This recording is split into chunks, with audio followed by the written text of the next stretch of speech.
नमस्कार. आज सगळ्यात पहिले सगळ्यांना डॉक्टर्स डेच्या हार्दिक शुभेच्छा. तर आज डॉक्टर्स डेच्या निमित्ताने आपण आज एका एक्सपिरियन्स व्यक्तीसोबत थोडीशी बातचीत करणार आहोत. तर डॉक्टर खुशमन वैद्य सर आहे, ज्यांना इथे 30 वर्षाचा अनुभव आहे. तर आपण त्यांच्याच तोंडून त्यांच्याबद्दल थोडीशी त्यांचा एक्सपिरियन्स, त्यांच्या कामाबद्दल आणि इथे काम करत असताना त्यांना जो अनुभव आला त्याच्याबद्दल थोडंसं जाणून घेऊया त्यांच्याच तोंडून. तर सर नमस्कार. नमस्कार. सगळ्यात आधी तुम्हाला डॉक्टर्स डेच्या हार्दिक शुभेच्छा. थँक्यू. सर सगळ्यात आधी तुमच्या करिअरची सुरुवात कुठून झाली आणि मॅग्नम मध्ये स्टार्ट कशी झाली त्याच्याबद्दल जाणून घ्यायचंय. ओके. मी doctor Khushman Sumitraben Urmil Kumar Vaidya. Started my practice in 1997 with the Lifeline Hospital. Initially it was a Lifeline Hospital. म्हणजे नागजीची सुरुवात झाली, नंतर लाईफलाईन मध्ये कन्वर्ट झालं. Since 2009 I was working as a assistant medical superintendent at Lifeline hospital and trauma unit incharge. Later on 2009 September पासून मी Magnum heart इन्स्टिट्यूटशी जोडलो गेलो. मॅग्नम ग्रुप ऑफ हॉस्पिटल्सशी जोडलो गेलो. ते 2009 सप्टेंबर पासून आज तोवर I am working as a medical superintendent of Magnum group of hospitals. I have done my BHMS, later on post-graduation, then PG home from Royal College of London. Then I have done my MBA in Hospital and Healthcare Administration. Then I have done my PG DBA, that is Post-Graduation Diploma in Business Administration. Then I have done PG DHHM. Then I have done my MD. I have done CCMP. So almost 7 to 8 degrees I have completed till now. And sir म्हणजे एवढ्या degree complete करत असताना तुमचं वय पण तेवढं वाढलं. Yes, every time. म्हणजे हे ऍक्च्युली मी इथले जे आपले चोपडा सर आहे त्याच्याकडनंच ह्या गोष्टी सगळ्या शिकत गेलो की you should work till your end. आणि तुम्ही जेवढं शिकाल तेवढं तुम्ही जगाल. जर तुम्ही शिकले नाही तर तुम्ही या सगळ्या कॉम्पिटिशन मधनं बाहेर फेकले जातात. आणि त्यामुळे रोज तुम्ही काही ना काहीतरी नवीन एक गोष्ट घरी घेऊन गेले पाहिजे असं मला वाटतं. आणि that is the reason I have continued my study till नाव. म्हणजे सर तुम्ही काम करत असताना डिग्री घेत होते की डिग्री केल्यानंतर तुम्ही सुरुवात? नाही, काम करत असताना ह्या सगळ्या डिग्र्या मी जसं जसं काम करत गेलो तशा हे सगळ्या डिग्र्या काम करत असतानाच घेतले गेलेले आहेत. Along with my education, I have worked very hard since my BHMS. I was working in the hotel for completed my BHMS. So in the evening hours, I used to work from 5 to night 2 o'clock in the hotel as a hotel administrator, as a steward, as a hotel manager, and then in the morning I used to go to college of BHMS. म्हणजे मला पहिल्या दिवसापासूनच मी तशा रीतीनेच आजपर्यंत शिकत आलेलो आहे. मग sir तुम्ही जो एवढा अनुभव घेतला म्हणजे पहिले शिक्षणाचा आणि नंतर हॉस्पिटलमध्ये येण्याचा, तर याचा तुमच्या रिअल पर्सनॅलिटीवर, इनर पर्सनॅलिटीवर कसा इम्पॅक्ट पडला आणि तुम्ही आतमधून कसे घडले त्याच्याबद्दल थोडं. नाही, आतमधून कसे घडले म्हणजे बेसिकली आज आपण डॉक्टर्स डे बद्दलच बोलत आहोत. तर डॉक्टर डे हे बिधानचंद्र रॉय यांच्या स्मरणार्थे आपण हे डॉक्टर्स डे साजरा करत असतो. Doctor day is not a celebration, it is a celebration of basically a commitment. आपण जे काही कमिटमेंट दिलेली असते ते कमिटमेंट आपण वेळेवर पूर्ण करतो का नाही. दुसरी गोष्ट याच्यामध्ये एक अशी असते की ज्यावेळेस तुम्ही डॉक्टर होता त्यावेळेस तुमचं स्वतःची पर्सनल लाईफ, तुमची स्वतःची ज्याला म्हणतो आपण सण वार, आज सुट्टीचा दिवस, आता रात्री 2 वाजून गेले, सकाळी 4 वाजून गेले, हे सगळं ज्या वेळेस तुम्ही एकदा एप्रन घालता त्या दिवसापासनं तुम्ही ते विसरून जायचं असतं. आणि तेच आपण ज्यावेळेस एप्रन घालतो त्यावेळेस आपण हीच शपथ घेतो की we are here to committed for the survival of healthy and wealthy peoples in this world. म्हणजे बेसिकली जेवढे लोकांना आपण आपल्याकडनं जेवढी मदत करता येईल तेवढी आपण मदत करत असतो. जेवढे पेशंट्स रात्री 2 वाजता सुद्धा कसं असतं, एक पेशंटची समजा आपण सर्जरी केली तर त्या सर्जरीच्या वेळेस जो पेशंट असतो त्याला ते सर्जरी आठवते. त्याच वेळेस ते जे घरचे लोक असतात त्यांना त्यांचं डायग्नोसिस आठवतं. पण तो जो डॉक्टर असतो तो डॉक्टर रात्री 2 वाजता सुद्धा घरी गेल्यानंतर एकदा कन्फर्म करतो की येस, मी आज जे काही केलं ते मी व्यवस्थित केलंय का नाही. म्हणजे त्याचं एड्रिनालिन हे शेवटपर्यंत जळत असतं. म्हणजे even though after the surgery also he is not comfortable till he confirms that yes, what I have done is the best. आणि हेच आजच्या डॉक्टर दिनी सगळ्यांना मी टेक होम मेसेज सांगतो की बिंग अ डॉक्टर, ज्यावेळेस तुम्ही एप्रन घालता त्यावेळेस तुमची commitment towards your patient, towards the society should be very perfect. Second, तुम्हाला स्वतः बाकीच्या सगळ्या गोष्टी विसरून पेशंट आणि पेशंटच्या नातेवाईकांकरताच काम करायचंय. That comes as your first priority. आणि नंतर तिसऱ्या प्रायोरिटीमध्ये येतं हे तुमचं स्वतःचं घर, स्वतःची फॅमिली. आज आपण इथे जेवढे लोक बसलेलो आहोत त्या सगळ्यांमध्ये काही लोक गायनेकॉलॉजिस्ट आहेत, काही लोक कार्डिओलॉजिस्ट आहेत, काही लोक नेफ्रोलॉजिस्ट आहेत, काही लोक न्यूरोलॉजिस्ट आहेत. सगळ्यांच्या डिग्र्या वेगवेगळ्या आहेत, पण तरी सुद्धा प्रत्येकाचा एम हे एकच आहे आणि ते म्हणजे पेशंटचा जीव वाचवणं. आपण being a doctor we are committed for that.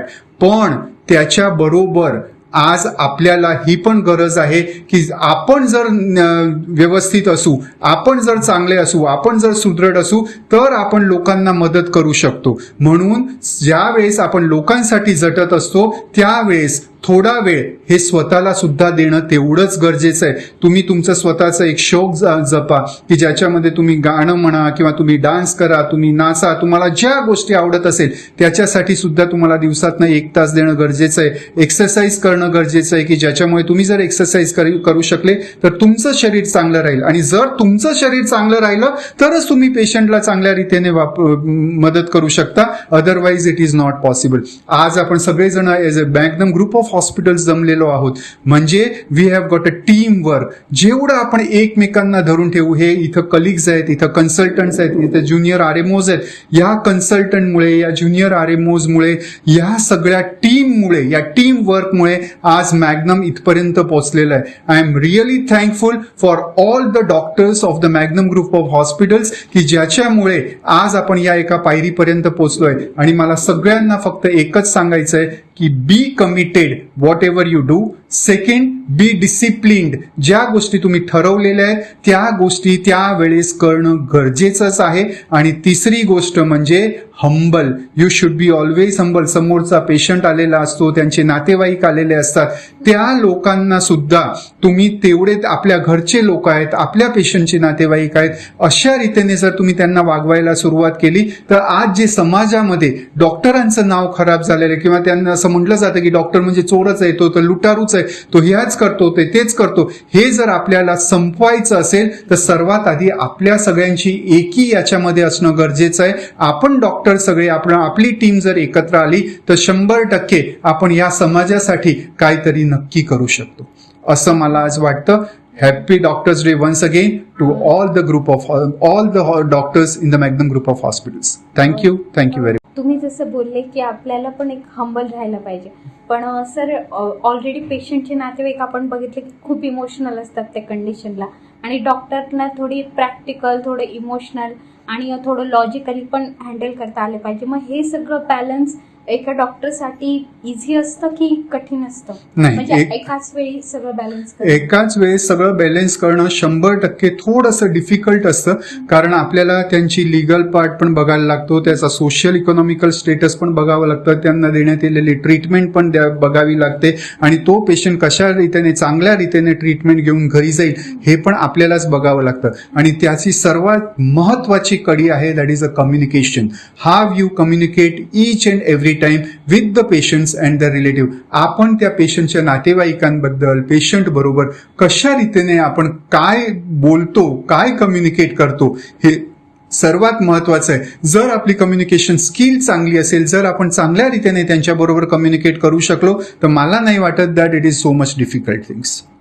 म्हणजे डे 1 पासनं आपल्या थॉट प्रोसेस क्लिअर पाहिजे, आपण त्यांच्याशी काय बोलतो हे व्यवस्थित कम्युनिकेट व्हायला पाहिजे. आणि जरी त्या पेशंटचं प्रत्येक वेळेस असं नाही, doctor is not a God definitely, पण आज जगामध्ये 2च लोक आहेत, एक देव आणि एक त्याच्यानंतर डॉक्टर. जो पेशंटच्या आयुष्याशी खेळतो किंवा त्या पेशंटचं आयुष्य वाचवण्यासाठी मदत करू शकतो. हे दोनच कम्युनिटी आहेत. भारतामध्ये खूप लोक आहेत किंवा ऑल ओव्हर द वर्ल्ड कितीतरी वेगवेगळ्या प्रकारचे बिझनेसेस आहेत, प्रत्येक गोष्टी आहेत. पण डॉक्टर हे व्हाईट कॉलर बिझनेस आहे आणि हे white collar business that we have it is because we are committed to the society, we are committed to the patients, we are committed to the peoples of the society. आणि म्हणून हे white collar हे जपणं हे आपलं स्वतःचं काम आहे असं मला नेहमी वाटतं. पण सर, आपण बऱ्याच वेळा आता बघतो आपल्याकडचे एक्सपर्ट तर खूप नॉलेजेबल आहे, एज्युकेटेड आहे, पण आपल्याकडे येणारे जे पेशंट असतात ते काही लोक अनएज्युकेटेड असतात. आता तुम्ही बघताच आहे, बरेच लोक गावाकडनं येतात. आपण त्यांना भले किती सोप्या भाषेत समजवण्याचा प्रयत्न केला, ते लोक अनएज्युकेटेड असल्यामुळे समजत नाही त्यांना.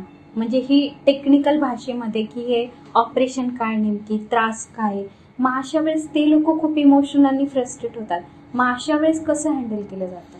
अशा वेळेस आपल्याला ज्या डॉक्टर त्या सर्जरी करणारा असतो किंवा जो डॉक्टर त्यांना भूल देणारा भूल तज्ज्ञ डॉक्टर असतो, म्हणूनच काउन्सिलिंग रूम्स तयार झालेले आहेत. म्हणूनच पेशंटचं ज्यावेळेस आपण त्या सर्जरीला घेत असतो किंवा त्या पेशंटला कुठल्या प्रोसिजरसाठी घेत असतो त्यावेळेस सर्वात आधी तो एनस्थेटिस्ट असतो, भूल तज्ज्ञ असतो.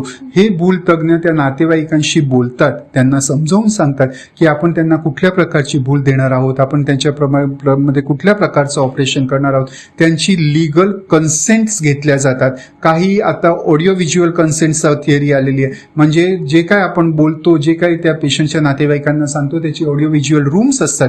ते ऑडिओ व्हिज्युअल रूम्समध्ये त्यांची कन्सेंट्स घेतली जातात, त्यांना समजावून सांगितलं जातं आणि त्यानंतरच पेशंट सर्जरीला किंवा ऑपरेशनला घेतला जातो. चालेल सर.